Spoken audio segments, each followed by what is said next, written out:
अमूमन ये होता है कि हम सालन गिर रहा होता है, चाय गिर रही होती है, दूध गिर रहा होता है, तो हम क्या करते हैं वो चूल्हे को जलता रहने देते हैं।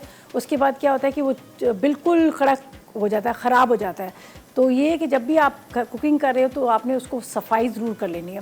और जैसे आपको याद होगा कि मैंने एक दफ़ा आप बताया था कास्टिक सोडा जो है ना, वो इतना ज़बरदस्त चूल्हों को साफ़ करता है। जब मैं घर में शिफ्ट हुई थी, जो मैंने रेंट पे लिया, अभी मैं रेंट पे रहती हूँ, तो वहाँ पर उनके चूल्हे इतने गंदे थे कि उनकी जो ग्रिल है ना, इसके ऊपर इतनी मोटी मोटी तय थी।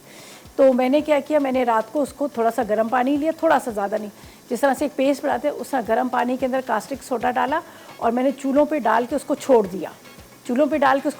सुबह वो ऐसे फूल के एकदम से सारा आ गया।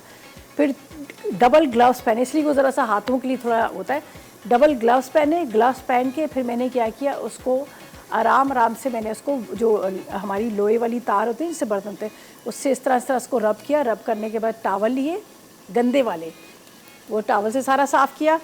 फिर 2-3 दफ़ा इस तरह साफ़ किया, इतने चमक गए और अभी भी मेरे चूल्हे जो है चमक रहे हैं साफ़, हालांकि वो बहुत पुराने हैं। तो ये है कि वो बहुत चूल्हों को साफ़ कर देता है। ठीक है।